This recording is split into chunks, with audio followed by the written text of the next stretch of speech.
پخلنځي دوستانو ښه راغلاست. خدای دې وکړي روغ جوړ اوسئ راته. نن زه پلان لرم چې په پخلنځي کې تاسو ته یو ډول ډېرې خوندورې او کښلې وریځې پخې کړم. دا وریځې دي انار پلو، لا انار چلو. زه چې کله انار ارزانه وي نو حتما دا وریځې په کور کې ټوله رانه غواړي. نو چې کله د انار وخت وي کور کې ټوله راته وایي چې نتکۍ نن موږ غواړو تا نه انار چلو لا انار پلو. نو د انار اوس موسم ده او څه ارزانه هم ده، نو باید استفاده ترې وکړو او ترې پخوو. زه خپله خو یې دومره ډېر پخوم، یعنې که په میاشتې کې که په هفتې کې یو وارې نه په میاشتې کې خو دوه وارې حتما وي. نو انار مې یو څه لږ ډېر راخیستي دي، دا ټول هم نه ورچو. دا څلور اناره مې مات کړي دي دا ښه. نو انار به اوس اول دې خواته کښېږدم.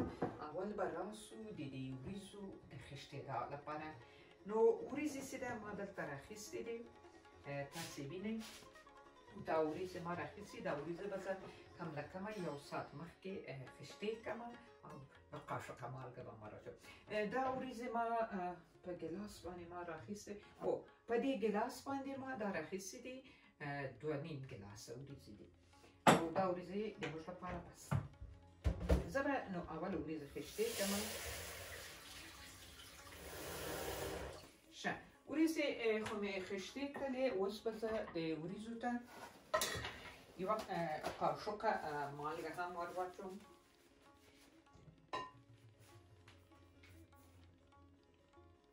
دا یوه قاشقه مالګه ورته کفایت کوي. وریځو سر به بند کړم او وریځې به همدلته خښتې پرېږدم د یوه ساعت په مخه. او انار به هم اوس پرېږدم په دې ځای. اول زه باید د وریځې چې پخوم دوستانو خو طبعا ورسره یو خوراکي یو بل شی یو سالن یو قورمه. نو ما ورته پلان ده چې چرګ ورسره یو ډول چرګ پوخ کړم. دا هم انار، دا به دلته پرېږدو. ښه چرګ ته چې ده دوستانو دلته تاسې په میز باندې وینئ چې ما بعضې شیان راخیستي دي د چرګ لپاره. یو خو رښتیا تر هر څه مخکې زه څه ډېره زیاته خوشحاله یم. نن ما په خپل پخلنځي کې د ګران وطن افغانستان هغه زعفران ولیدل و مې اخیستل. څو ورځې مخکې تللې وم نو چې ګورم دوکان کې زعفران قطعې ده او لیکلي دي په افغانستان. واو، همیشه ما دلته دغسې په د ناروژي دوکانو کې نه ول لیدلي. نو چې ومې دلته افغانستان فکر ډېر سخت خوشحاله سوم، ډېر خوند یې راکړ. یعنې نه پوهېږم دوستانو په دې مسافري کې چې د وطن یو شی وینم ډېره زیات خوند ځینې اخلم. طبعا ټول افغانان دغسې دي، نه یوازې زه. نو دلته چې لیکلي دي افغانستان زعفران په انګلیسي یې لیکلي. نو زه دوکاندار ته وایم چې دا د کوم شي دي؟ هغه وایي چې دا لیکلي دي افغانستان. زه بیا ورته نه د کوم شي دي؟ افغانستان. درې وارې مې پرې تکرار کړل، اخر یې راته وخندل، وایي چې ډېر یې خوند درکړی دی، معلوم ډېر خوند یې راکړی. نو انشاءالله د هغې ورځې په هیله چې اسیایي دوکان ته ولاړه سم او ګرده شیان د خپل وطن واخلم، که خدای کوله، که سوله سي هر څه به وځي. ښه دا هم وطني کښلې زعفران چې ما ګورئ دلته دوستانو لږ څه مخکې دم کړي دي. څه رنګ لري ماشاءالله، ډېر زیات ښکلی رنګ لري. دلته مخکې ما زعفران اخیستل خو د مختلفو مملکتو ول، ښه رنګ یې نه ول، لا نه پوهېږم تقلبي ول څنګه دا د افغانستان ول. اوس لا داسې تجارت داسې فکر کوم تقلب پکې ډېر نشته. ښه نو اوس به اول تاسې ووینئ چې زه دا چرګ په دې زعفرانو کې اول اخته کومه. لیدونکو د چرګ مواد مې ټوله معرفي کړه خو کمره مې ګل وله. خیر اوس مې بیا له سره وایم. زعفران مې چې دم کړي ول هغې کې مې چې ده دا چرګ مې پکې اخته کړو. دا اوس دغسې یو څو دقیقې پرېږدم تر څو زه دا مواد سره یو ځای کوم. دا مسالې د هغه ساوس یې ښه. دلته ما ورته راخیستي دي یو دانه لیمو چې تاسې وینئ د یو لیمو یو غټ لیمو و، البته دا شین لیمو که زیړ لیمو وای پوست مې هم ورسره ریزه کوو. یو لیمو اوبه او دا هم یو دانه کچالو مې هم راواخیسته، دا د چرګ سره پخوم.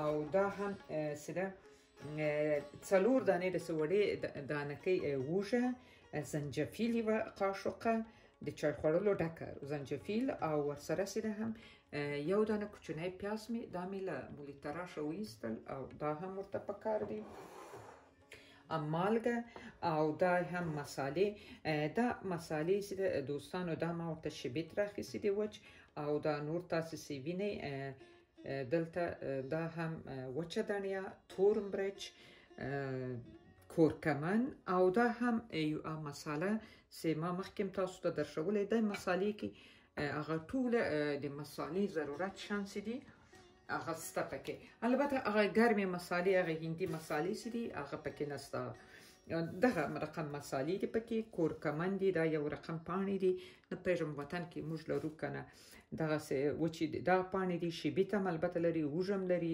تور مرچ مختلفه شیان لري او دا مساله چې لیدونکو که تاسې په خارج کې دا مساله سته په دې رقم ډبیانو کې نو تاسو کې اخلي ډیر هم فکر یې د مسالو کې سره د مالګه یو څه پېښکاره ده نو حتما په خوړو کې بیا له مالګې سره ډیر احتیاط کوئ چې دا مساله ورچوي دې نه علاوه چې د غوړي ورته پکار دی وقاشوقه او دا هم سس د مایونیز سس د مایونیز خو حتما وطن کې سته او دا خو هر چیرې وس او زه به ان شاء الله ډیر زر یو دانه ویډیو د دې تاسو ته د جوړولو طریقه درښوم چې په خپل کور کې جوړ کړئ او په بیه وانخلئ او دا هم سس مایونیز ورته پکار دی او دا هم دې ته هغه وایي سنپ دا دوستانو دا فکر نکوم په وطن کې او که نه یم ضرور نه ده خو دا سنپ زه چې کله د چرګ کباب له د فلمر غوښه کباب مقصد په کبابو کې دا ډیر زیات خوندور راځي کباب ډیر نرمي او ډیر خوندوري بوی ډیر زیات بد زی البته خو په خوړو کې چې بیا پاخسي بیا بوی غلطه بد نه زی نو دا سنپ چې دا د چرګ کې ډیر زیات خوند کوي سنپ او مایونیز دواړه نو دوستانو د باندې د چرګ غوښه که د فلمر غوښه تاسو په داش کې پخوي او وچوالی باسي او ډیر ښه ملایم نرم پخوي نو دا ورته پکار دی او دین علاوه که تاسو کوم وخت د شان پخوي د کوچا مرواچوي شته خو زه غوړي ودان ورکوم دای هم د شانس ورته ضرورت دی نو زه به تر هر څه مخکې اول د مواد سره دلته یو ځای کم دا اوږه زنجفیل او لیمو او یو دانه هم کوچنی پیاز او دا هم مسالې ګورئ تاسو وینئ بیا هم درته وایم څو رقمه مساله ده او دا تور مرچ دي او دوستانو که بیا هم تاسو خپله خوښه مساله د تاسو خپل انتخاب او ما خو تور مرچ ورته میده کړل دا مساله هم د مرچ لري او که سره مرچ هم ورچوي هغه هم د تاسو خپل خوښه او انتخاب او مالګه لکه مخکې چې مې وویل چې زه مالګه ډېره کمه ورچوم په دې چې دا مساله مالګه لري مالګه یې دومره بس ده غوړي هم یوه قاشوقه ورچوم او اوس هم راځو دې ته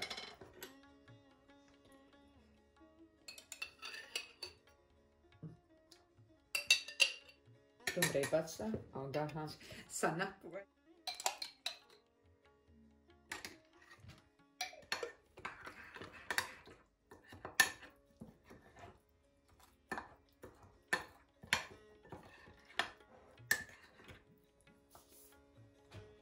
چرګ خو تاسو ولید دوستانو ښه مې اخته کړو اوس به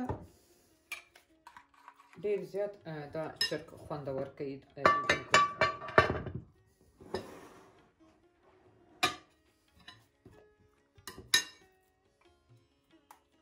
په دې شکل به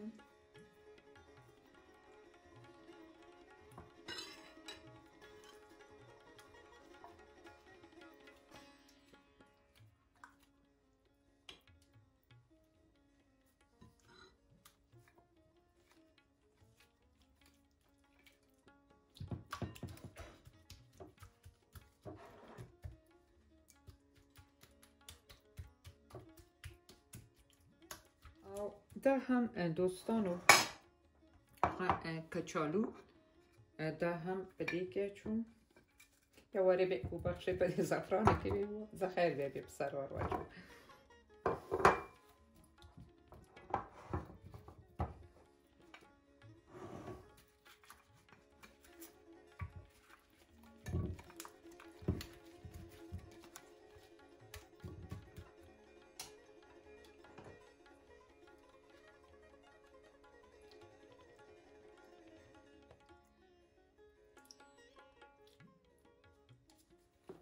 دې رقم سره مې اخته کړو دا د دوستانو.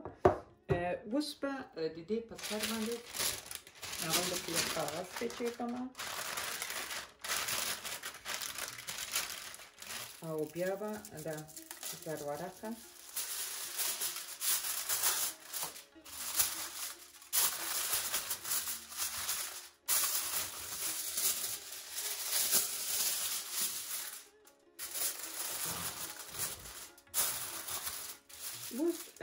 دوستانو مخکې تر دې چې زه وریځې صافوم او دموم دا به په داش کې زه د 200 درجې باندې کېږدم چې تر څو د ما هغه وریځې صافې شي او بیا زه وریځو دموم بیا نو دا د وریځو په سره پسې کېږدم او درجه بیا د داش ټیټوم. اوس تر څو چې د وریځو اوبه یشي او وریځې صافوم دا دومره وخت په 200 درجې پرېږدم. دوستانو اوس به هم راسو د وریځې د صافېدا برخې ته. وریځې ما خشتې کړې وې تاسو ولیدلې او اوس مې اوبه ترنه لرې کړې او اوس مې دلته ورته اوبه ایښي دي. دلته مې اوبه ورته ایښي دي 3 جګه اوبه مې واچولې په دې دیګې کې د وریځو لپاره او په دې قاشق باندې مې هم 1 قاشق اواره مالګه ور واچوله چې زه اوس دا وریځې اوبه وایشېدلې وریځې به ور واچوم. یوه خبرې ته څه فکري چې وریځې معلومه خبره ده په وریځو کې چې غوړي لږ څه ښکاره وي هغه وریځې خوندورې راځي ډېرې ښې راځي ښایسته راځي خوندورې راځي داسې سره خلاصې راځي که نه. خو زه اکثره په خپل کور کې چې کله وریځې پخوم غوړي ډېر کم ور اچوم. د دې په خاطر که چیرې ورسره یو بل خواړه چې زه پخوم هغه پکې هغې کې غوړ ښکاره وي نو زه وایم چې دواړه هم خطرناکه باید سړی ونه خوري. خو په انار پلو کې له انار چلو کې باید غوړي یو څه ښکاره وي په چلو کې. یو خو ما هغه چرګ داسې پوخ نه داسې د قورمې په شکل باندې ده تاسو ولید هغه په دې شکل باندې نه ده او بل غواړم چې دا وریځې مې پرې خوندورې راسي. نو دا هم وریځې تر څو یشي اوبه ګورو چې څومره وخت کې د وریځو دانه یو څه نرمېږي. البته د وریځو دانه هم ډېره باید نرمه نه کړو. په دې ملاقې کې دا غوړي چې ده یوه ملاقه چې ده 100 ګرامه ده دوستانو چې ما لیدلې ده.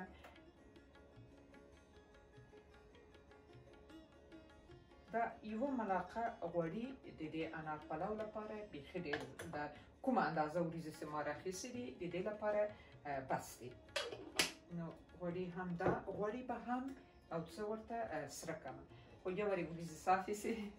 دوستانو دا قالب چې ده تاسو وایئ چې دا قالب دلته څنګه ده دا قالب چې ده په دې کې زه وریځې په دې کې اچوم بیا یې په داش کې دموم.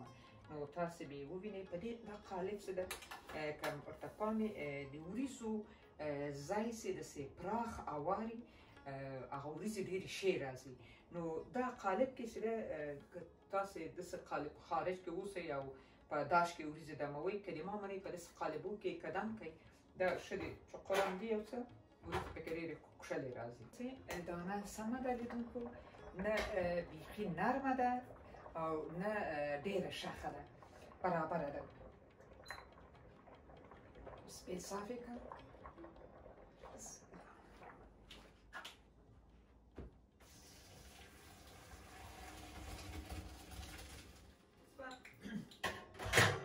وریځې په دې قالب کې واچوم.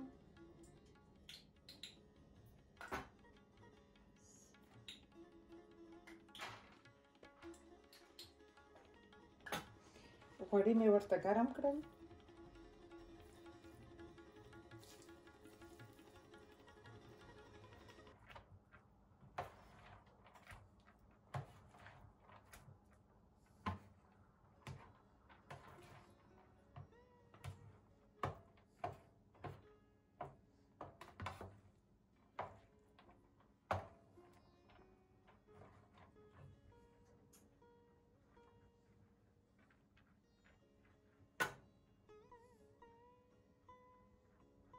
اوس به انار پې واچوم. دوستانو دا انار ما تاسو ته وویل 4 دانې دي او دا ټوله هم نه ور اچوم.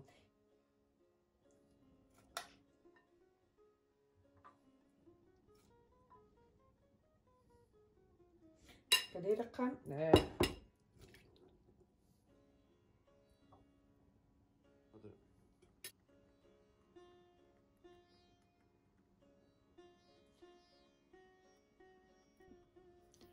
نو لیدونکو تاسو ولیده دا هم په دې شکل مې په واچول او اوس به سر بند کړم او په داش کې به کېږدم.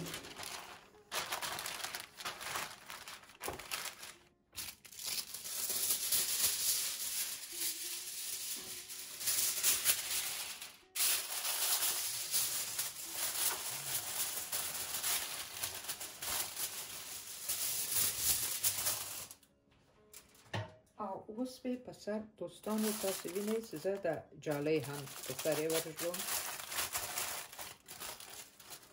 دوستانو اوس به نو په داش کې کېږدم 15 دقیقو پورې.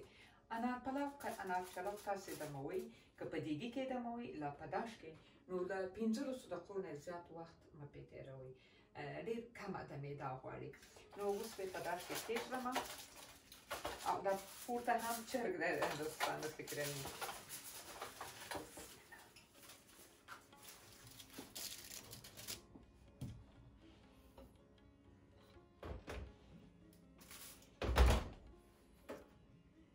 دوستانو دا هم د ما د نن ورځې پخلی چې ما تاسو ته وړاندې کړو انار چلو.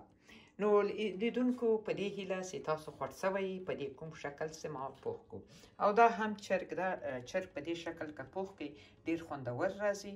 هم له وچې ډوډۍ سره خوړل کېږي، ساندویچ سره نه جوړېږي او هم چې د له وریځو سره همدغسې ډېر زیات خوند کوي.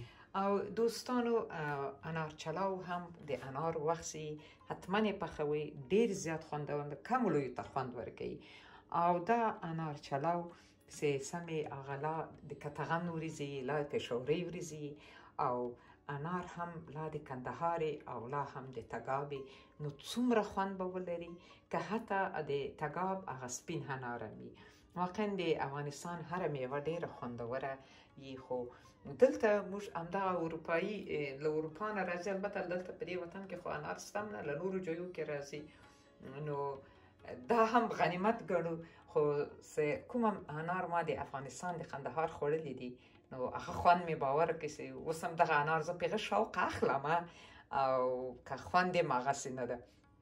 خو لیدونکو خدای دې وکړي چې تاسو دا پروګرام خوښ شوی او رښتیا یوه خبرې ته دوستانو وایم تاسو ته چې مخته له دې چې ما وریځې دم کړې وی او وریځې هم ما تاسو ته ویل چې 15 دقیقې وخت غواړي، په دې چې بیا انار بیخي اوبه کېږي پکې. هغه نه مخکې ما دا چرګ چې ده تقریبا 15 دقیقې مخکې تر هغه ما په داش کې په 200 درجې باندې ایښی و.